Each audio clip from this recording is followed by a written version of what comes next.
This is the Troll Patrol, live with Justin Freakin. Welcome to the Troll Patrol live. It's a freaking Wednesday. And boy, we got some wild news for you. You're never going to guess who Donald Trump picked to be his attorney general. No, you probably could. Or his director of national intelligence. We're going to hear about the tattoo that the next Secretary of Defense has that was apparently classified as a hate symbol. We're going to see Biden and Trump meet at the White House earlier today.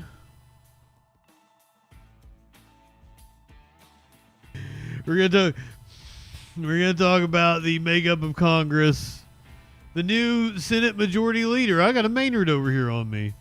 What's up, buddy? Hi.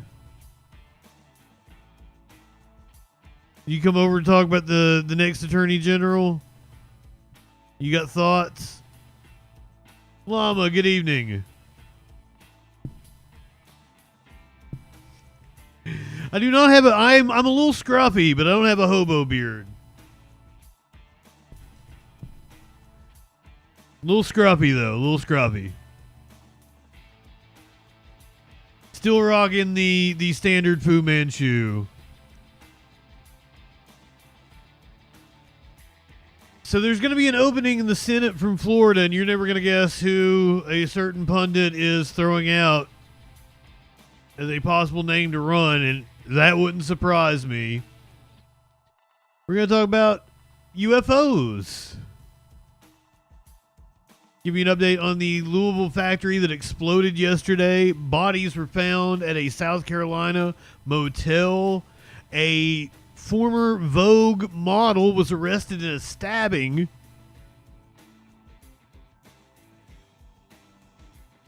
A man who was victimized by Democratic donor Ed Buck was found dead on the sidewalk in California. We've got video of an assault on a Minnesota EMS crew. A Colorado police chief was placed on leave. A North Carolina sheriff has been accused of racial slurs. That one just that doesn't even seem shocking, does it? A bounty hunter has been convicted of kidnapping.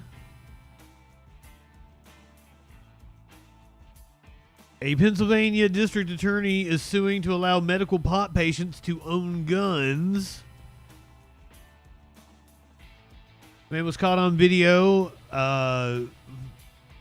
aiming a rifle while stealing a truck. A Texas principal has quit after his very first day on the job because of bullying. Sounds too woke. A picture of an astronaut who has been stuck on the ISS raised concerns about her weight and health. She has responded to those concerns. All that and a lot freaking more tonight on the Troll Patrol live holiday flash clinically good evening. Here's your meme of the day.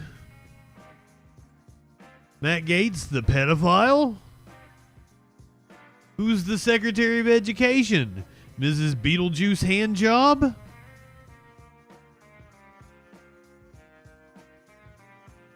For anyone who is unaware, that is the name being floated currently to head the to become the Secretary of Education. Representative Lauren Boebert.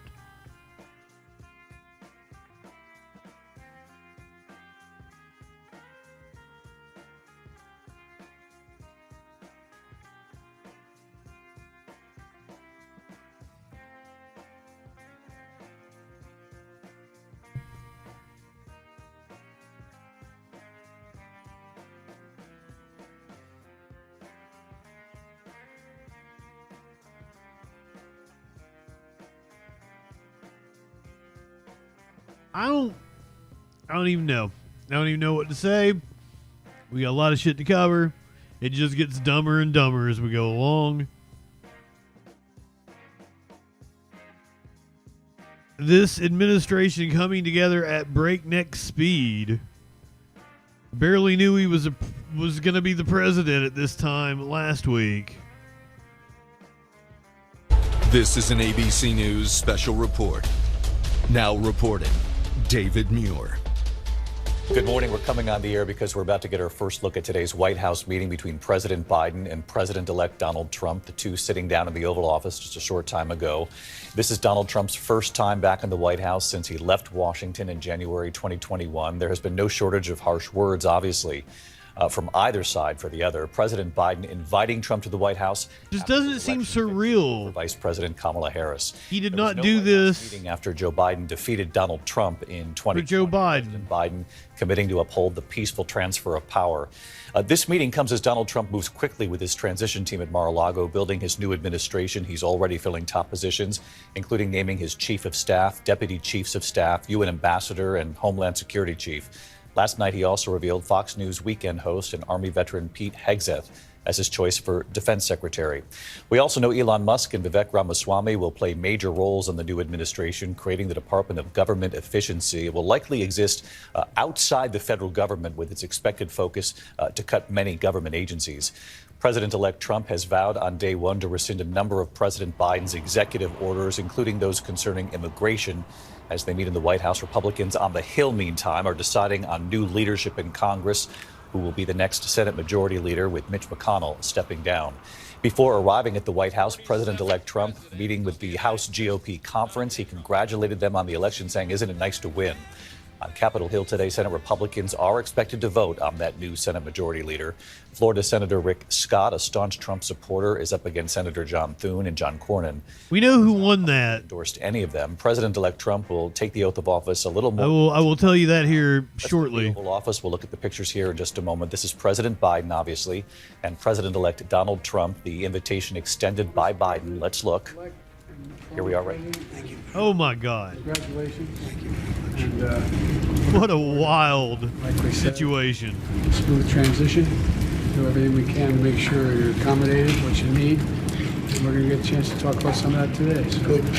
welcome. Thank you Welcome back. very much. And thank you very much. And politics is tough, and it's many cases not a very nice world, but it is a nice world today, and I appreciate it very much. A transition I hope not 7 Heavy Steel. as smooth as it can get, and I very much appreciate that, Jim. You're welcome. I don't think he makes it much longer.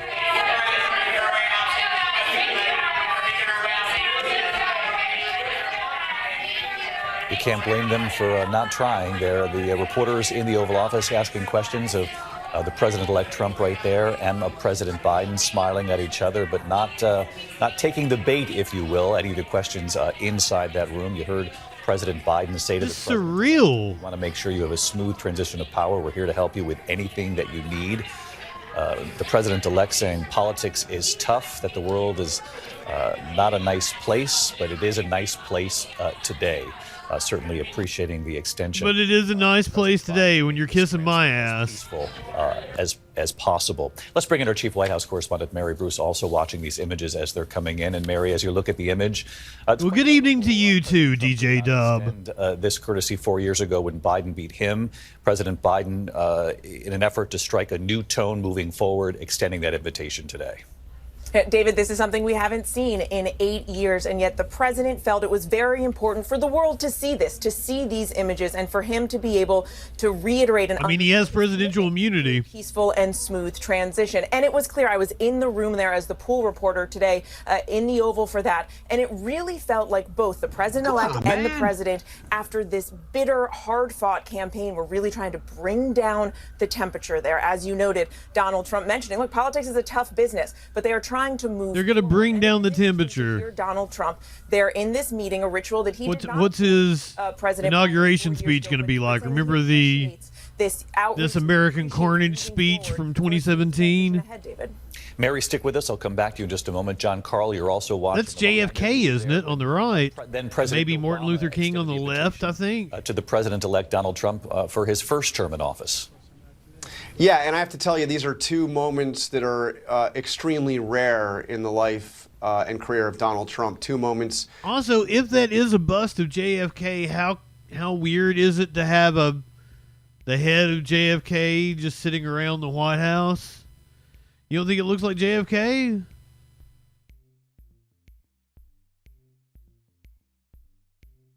Who do you think it is then? Where he is not the person driving the conversation. He is not the person who is convening the meeting. You see, Joe Biden there, welcome him, short, gracious remarks. Both of them flash. God damn. From Donald Trump. Very simple. Wow. If that is a bust of JFK. Similar to what we saw almost exactly, David, I don't think it's Bobby Kennedy.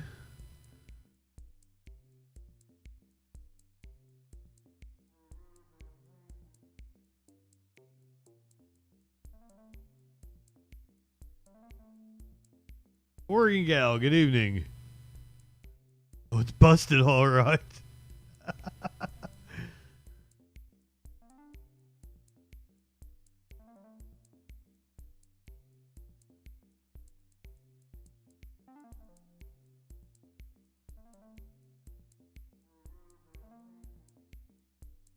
I think it's JFK.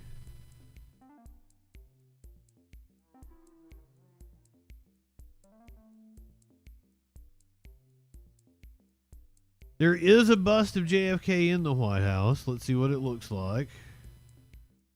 Not like that.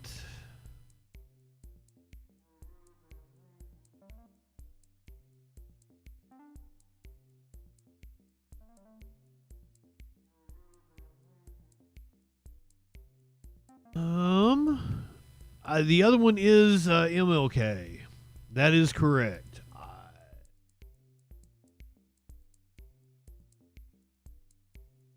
There's a New York Times article on it, but it's fucking behind a paywall. Absolutely, and that was the picture they used, was that fucking bust. No Flash, did you find it? Oh, yeah, that's the article. Oh, it is? It's RFK. Okay.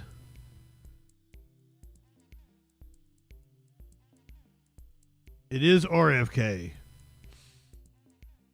Elect Donald Trump for his first term in office. Yeah, and I have to tell you, these are two moments that are extremely rare in the life and career of. Also shot, but I don't believe he was shot in the head. Wasn't he shot in the chest multiple times? Donald Trump, two moments where he is not the person driving the conversation. He is not the person who is. Sirhan. You see, Joe Biden there, welcome him, short, gracious remarks, and short and gracious remarks from Donald Trump. Very similar to what we saw almost exactly, David, 8 years ago when Barack Obama invited Trump to come to the White House. The business would love that room. For the 2016 election. And a very similar scene at that point. Donald Trump actually said he would be seeking counsel. Though she enjoyed the torso. She cuddled with the torso and apparently got herself off with the detached penis. Now, if any of you are new and don't know the lore of the story that I'm talking about, really blowing your mind right now. Counsel of President Obama as he started his administration. I take that would be Soup. Does not know the story I'm referring to.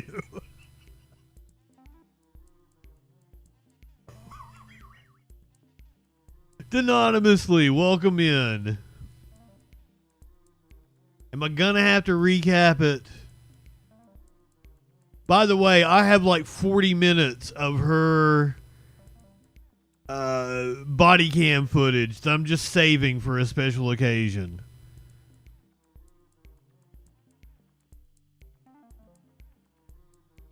We have one of the newest shirts hitting the Freak store. let's get down to shabusiness. I can fix her.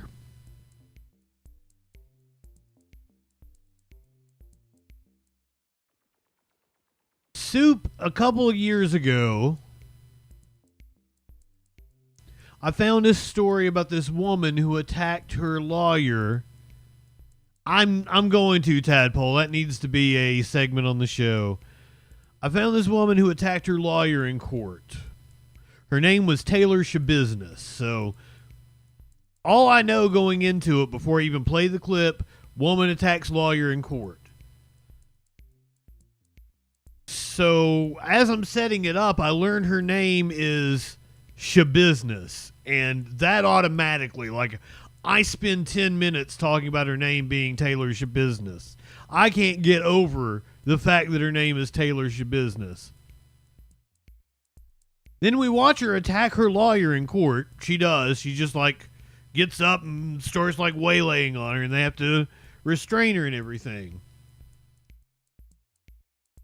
So then I start reading why she's in court. She is charged with murder, dismemberment, abuse of a corpse. She had a meth-fueled sex party with a dude. They had apparently been intimate at some point in time while her boyfriend was in jail. But the way I read it from the details that we got was that she was kind of leading him along, and that maybe she's using him. He was younger than her. I think she was like 26 and he was like 21 or 22 or something. So they're like doing meth in his grandmother's basement. And she, I guess, offers to get sexual with him if he will get tied up and put into restraints. And once she's got the restraints on him, she ends up sawing his head off. And like we're talking like it wasn't even like a butcher knife, or it was like a fucking kitchen knife that she used to cut this motherfucker up. She cuddles with the torso, and these are from the details I'm reading in the exactly dull as fuck. She had sawed off his penis and had somehow pleasured herself with it. She leaves and goes back to her apartment. I think it was grandmother of the dude. He was in like his grandmother's basement. She found his head in a garbage can in the basement. So they call the cops. The cops go over to her apartment building. She's got blood on her hands. She's got blood on her. God damn it. As I said, I had body camera footage. Just waiting for a special occasion to play it. I guess why not now? But like, I'm infatuated with her. She's kind of hot, first of all. Have you ever thought about why you have these urges? Why you like these things? No. For the first time, we're getting a look at never-before-seen footage in the case of Taylor Shabusiness, the Wisconsin woman convicted in the murder, dismemberment, and decapitation of her former lover. I shouldn't laugh. Contained hours worth of previously unreleased video, including the bizarre reaction Shabusiness has when she's arrested. It took him out. It took him out. In the same time frame, she brings up another famous Wisconsin defendant. Raid in the house. Then there's her peculiar reaction when arriving at the police department. Get a good one on my thumb. All right. We'll take you inside the interrogation room when Shabusiness first speaks to detectives. And she kind of looks like my ex, so this makes sense. And days later, when detectives ask why she committed such a gruesome crime. Is there a particular reason why? That night's a blur. It's a blur to you? Real big blur. All this giving us a look inside the mind. Oh yeah, she had a really funny line when they asked her about it. I can't remember exactly what it was. She said it's a blur to her. Torchy, good evening. She had like a really funny line when the cops asked her about it.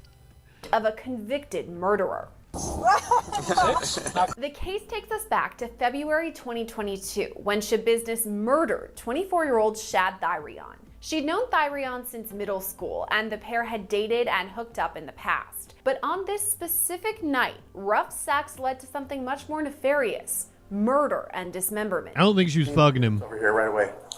According to Shabiznis's police interviews, she used a dog chain to strangle Thyrion. She didn't stop when he turned purple and even admitted to officers that she liked it. Shabiznis. You also said that you enjoyed it, right? And I enjoyed it. Oh yeah. Alright. What'd you enjoy about that? Just Was it kind of thrilling? Let's get down to Shabiznis. What was the feeling that you got out of it? that's all it is. Okay. I'm just trying to understand what you were feeling. You're saying that it's kind of joyous. You know, did it make you happy? Was it just kind of exciting? Like opening Christmas presents? Like, or? I don't know. Like, this is the thing that I have, like, I've always had, you know, like, you ever love something so much that you kill it? Like, it happens to me. That's the feeling that I have. I love something so much that I kill it.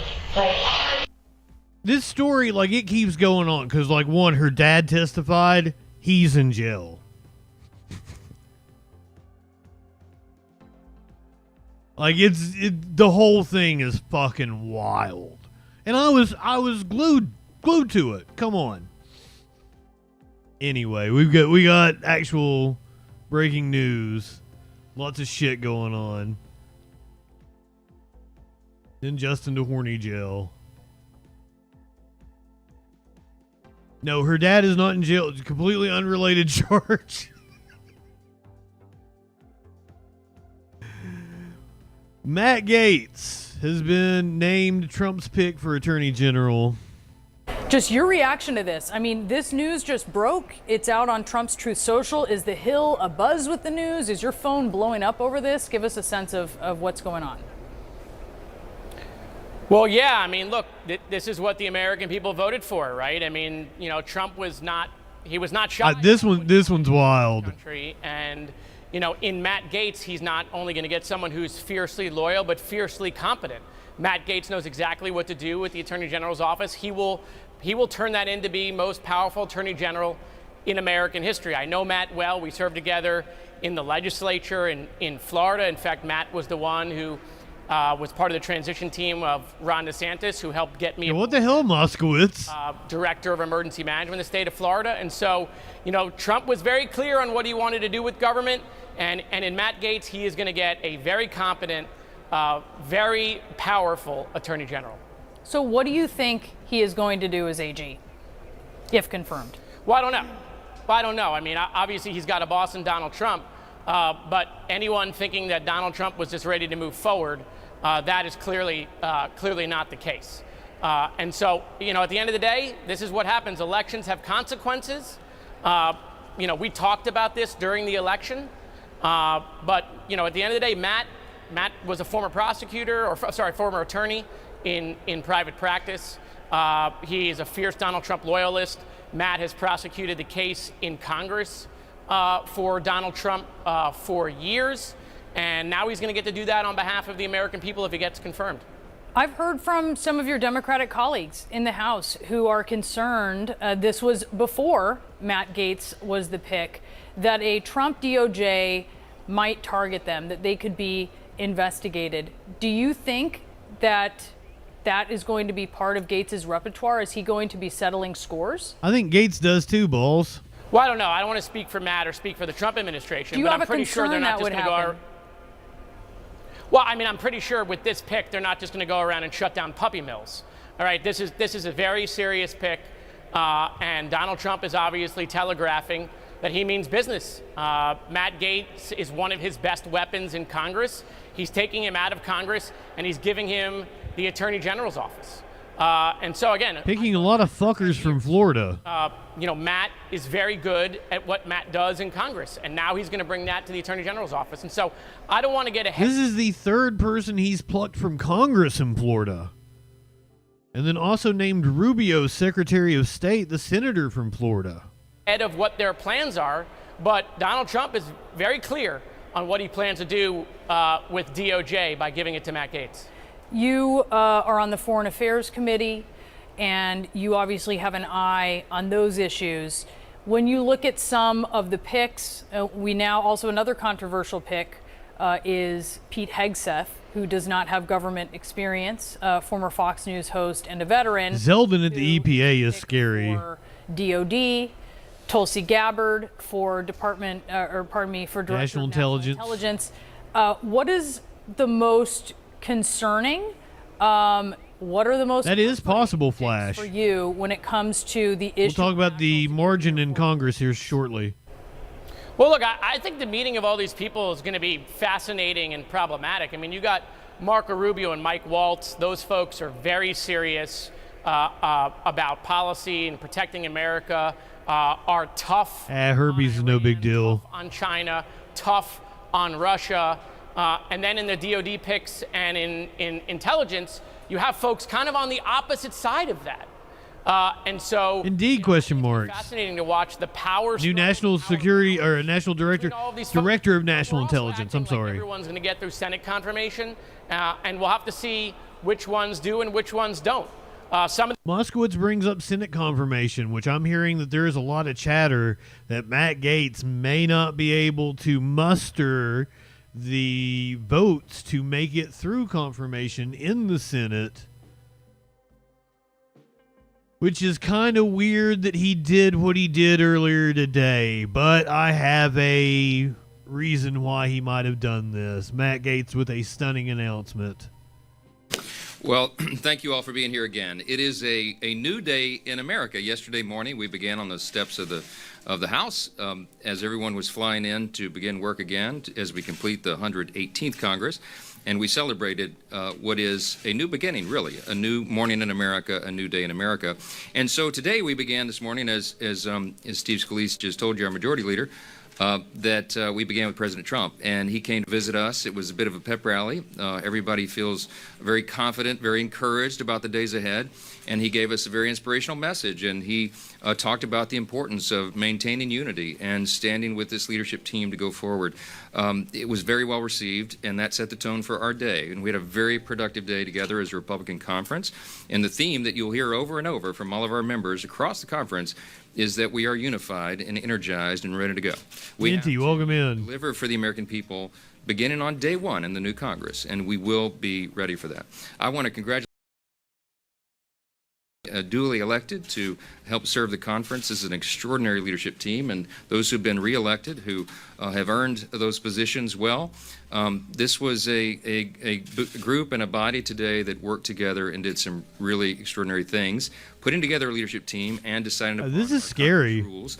I want to again tip my hat to the chairs of two of our most important and active caucuses within the Republican conference, the House Freedom Caucus, Dr. Andy Harris. The Freedom Caucus. And Congressman Dusty Johnson of the Main Street Caucus, who worked together with the Main Street Caucus to work through a very deliberate process to come up with the rules. So we come out of this excited to deliver the America First agenda for the American people. Like the majority leader said, we traveled all around the country. All of us did. We all campaigned for our colleagues throughout the year, and we felt the energy on the ground, as Steve said, and we took the temperature of the American people. We heard their concerns. We heard that no matter where you are in the country, north, south, east, shut up, make the announcement. The number one concerns were the cost of living, the wide open border, the instability on the world stage, the weakness that has gotten us into the most dangerous situation since World War II, They were worried about instability and That's insecurity. what I get for not being a pre-watch, Andy. Progressive woke agenda. People have had enough of all that. And so we're going to deliver solutions to all those great challenges facing the country, and we're excited to do it. I know you're all tired of hearing my football metaphors, but we have a very well-designed playbook. We will begin to execute those plays with It's called 2025, Project 2025. and so our new and incoming members, we're here for new member orientation. They were a part of all of this today, and we're preparing the players now to take that field beginning early in January when all this all begins again on January 3rd. So we will wrap up the work of the 118th Now, who will not be in Congress? Congress with excitement and delivering on the promises that we have made to the American people.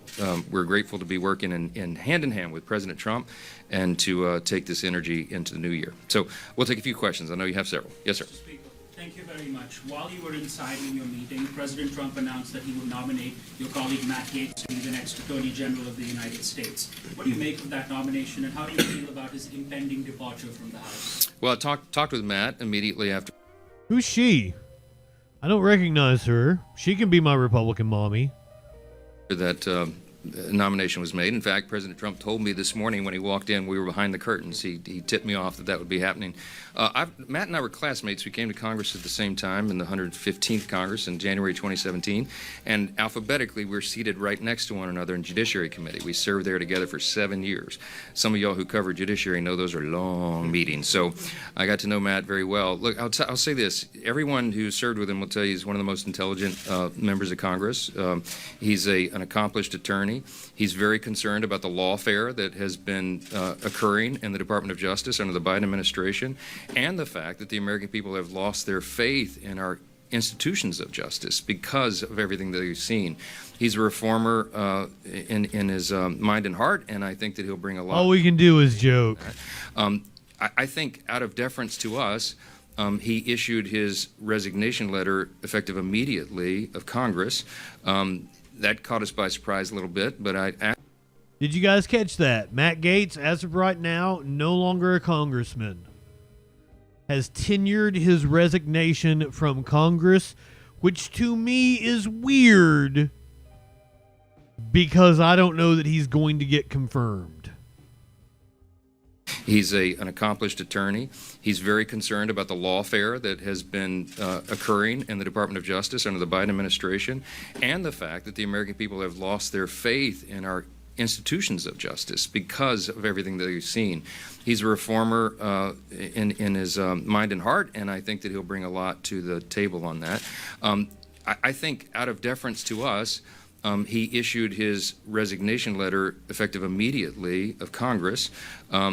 That caught us by surprise a little bit, but I asked him what the reasoning was, and he said, well, you can't have too many absences. So under Florida state law, there's about an 8-week period to select and fill a vacant seat. And so by doing so today, that allows me, I've already placed a call to Governor DeSantis in Florida and said, let's start the clock.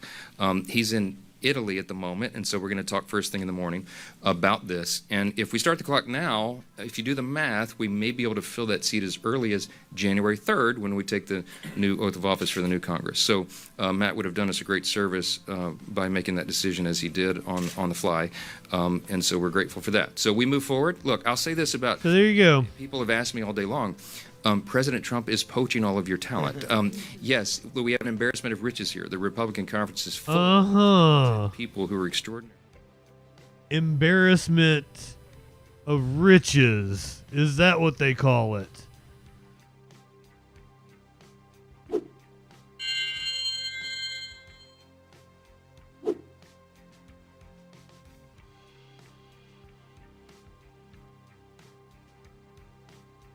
Yes, apparently the House was set to vote on Monday on whether to release the results of an ethics investigation into Matt Gaetz for sex trafficking. And apparently him tenuring his resignation stops that in its tracks.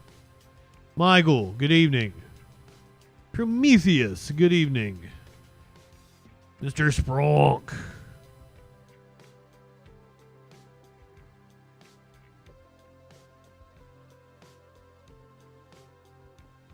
The wig I'm wearing, what wig?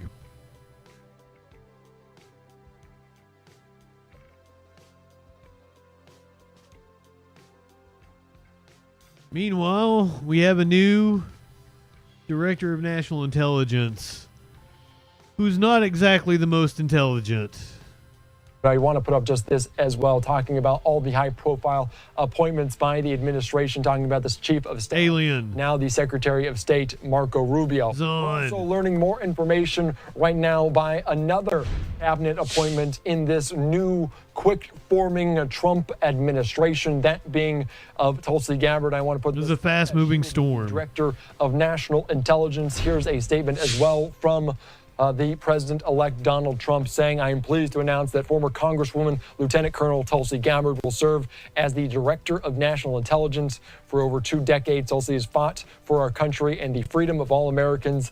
As the former candidate for the Democratic presidential nomination, she has a broad support in both parties. She is now a proud Republican. I know Tulsi will bring the fearless spirit. Broad support in both parties. Intelligence community, championing our constitutional rights and securing peace through strength. Tulsi will make us all proud. And we were learning more information yesterday. Pick a color. Roles for Tulsi in this administration. It would not be the Secretary of Defense. It would not be the director of the CIA. Instead, it is the director of the National Intelligence. Tulsi's a 4-term congresswoman, a 2020 presidential candidate, and a New York Times best-selling author, veteran with 3 deployments to war zones in the Middle East and Africa. She has served in uniform for more than 2 decades as a lieutenant colonel in the U.S. Tulsi Gabbard deserves a titty slap. There in Tulsa, Oklahoma. All right, I'm Andy Mack here on Live Now from Fox. And big news about all of these appointments there by President-elect Trump. You can see some of these images as she was on the campaign trail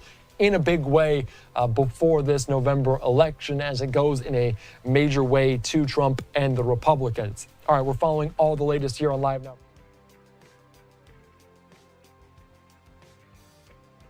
Just going to get crazier. Who is he going to pick for Treasury? I kind of thought Elon, but that doesn't look like the way he's going.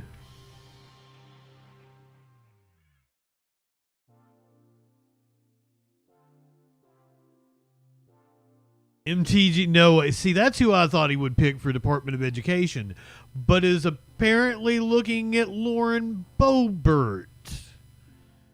The man he picked to be the Secretary of Defense, Fox News host Pete Hegseth. Oh my God, it could be Patrick Bet-David.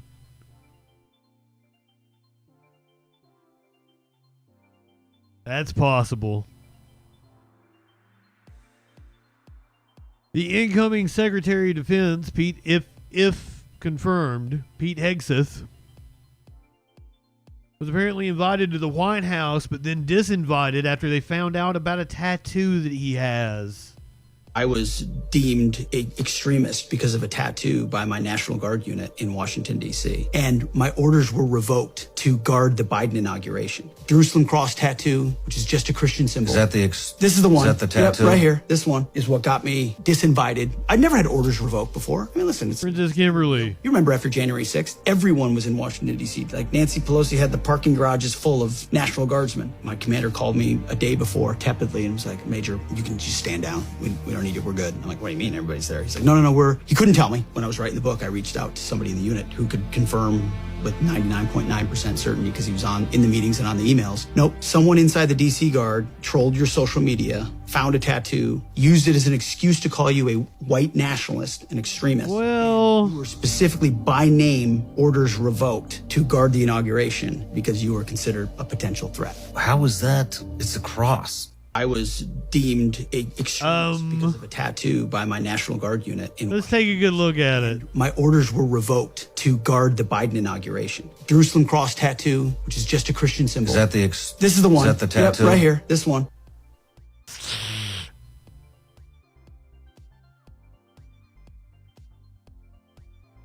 Yeah,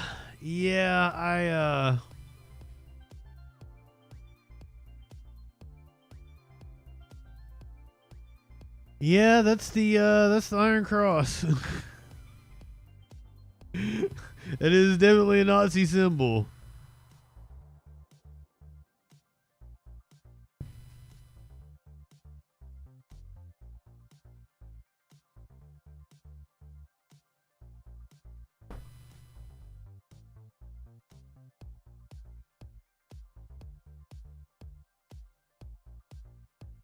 Dus Volt.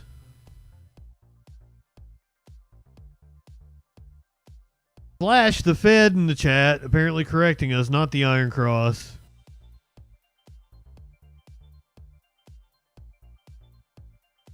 I was amazed. I figured he'd be back in here.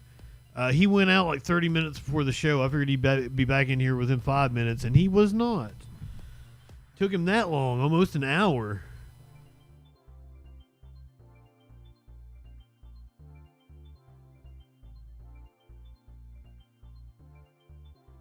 It's Christian nationalist shit for sure. If not actual Nazi shit.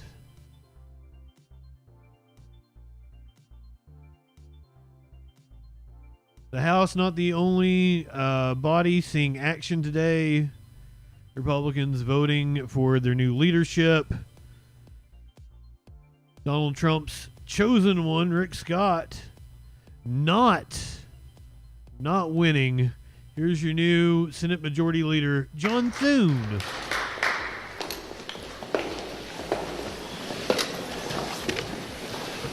We have the team assembled. Good afternoon, and thank you all for being here. It's a new day in the United States Senate, and it's a new day in America. The American people have loudly rejected the failed policies of the Biden, Harris, Schumer agenda. And this Republican team is united. We are on one team. We are excited to reclaim the majority and to get to work with our colleagues in the House to enact President Trump's agenda. We have a mandate from the American people.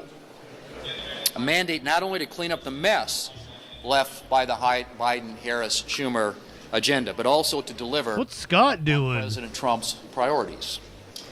We will make. Look at Scott's face. It looked like he's getting ready to like stick it into Thune or something. What the fuck is going on? Yeah, Torchy's saw it too.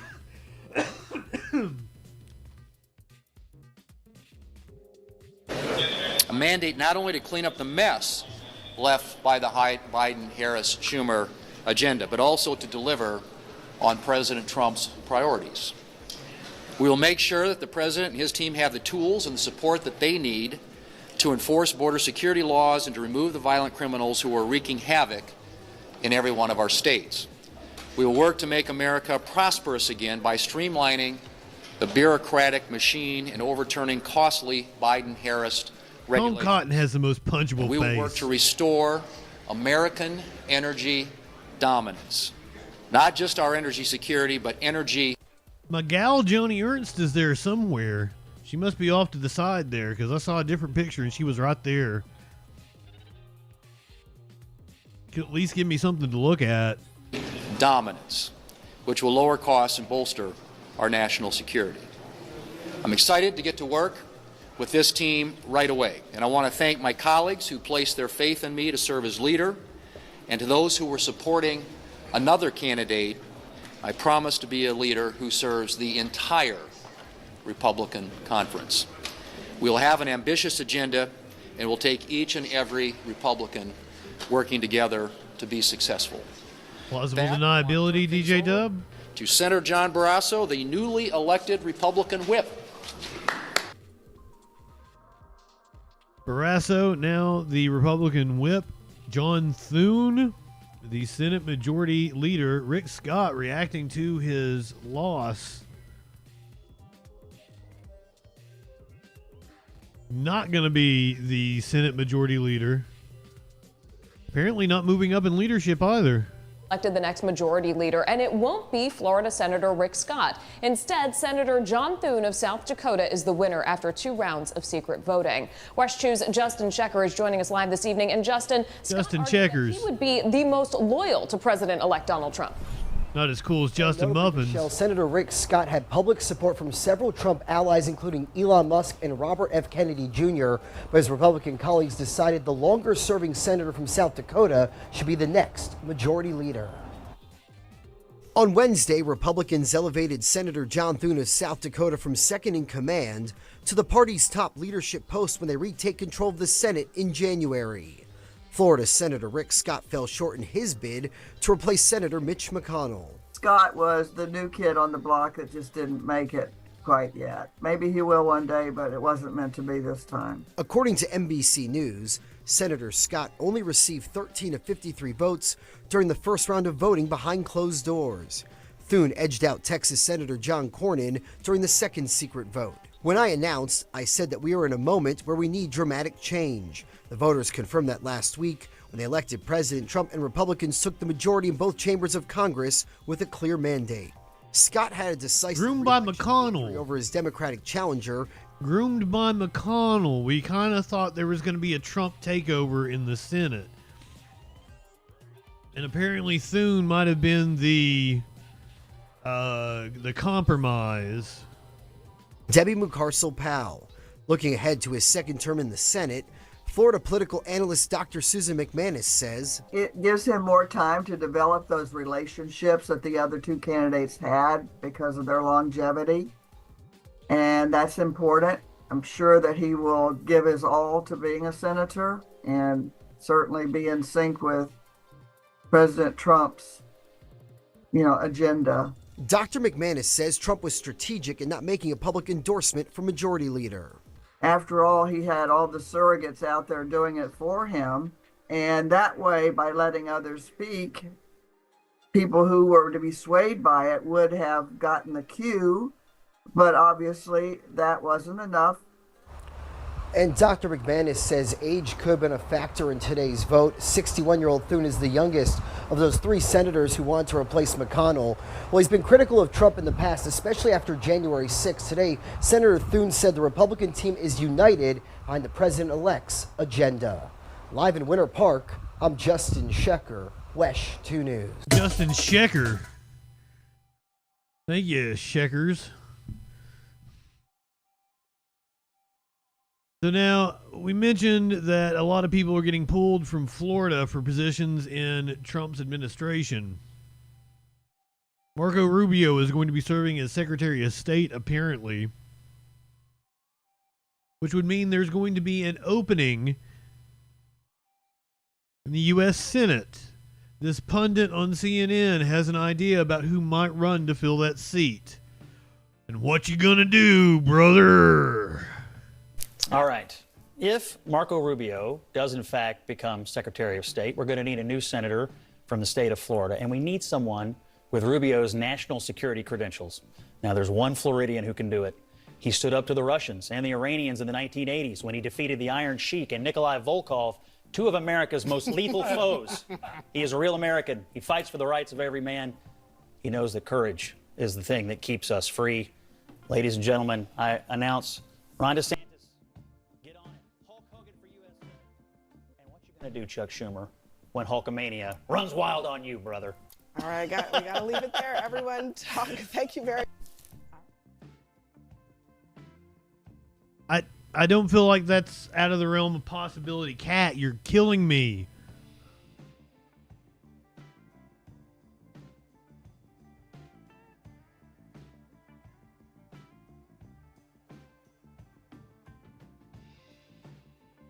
I can imagine that happening. I could totally see Hulk Hogan running for Senate. I could totally see him winning. My God.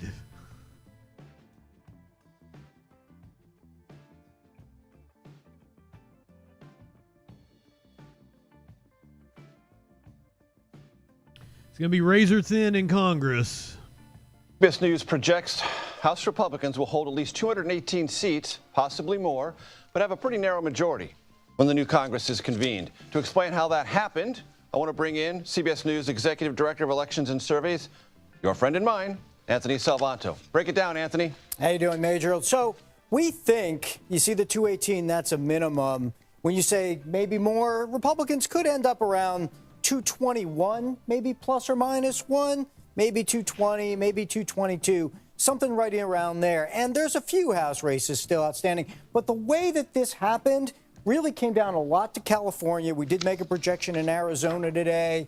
We zoom in really on Southern California. And when people ask, why does this take so long? I want to give people some context. California got way redder. Arrive up until yesterday.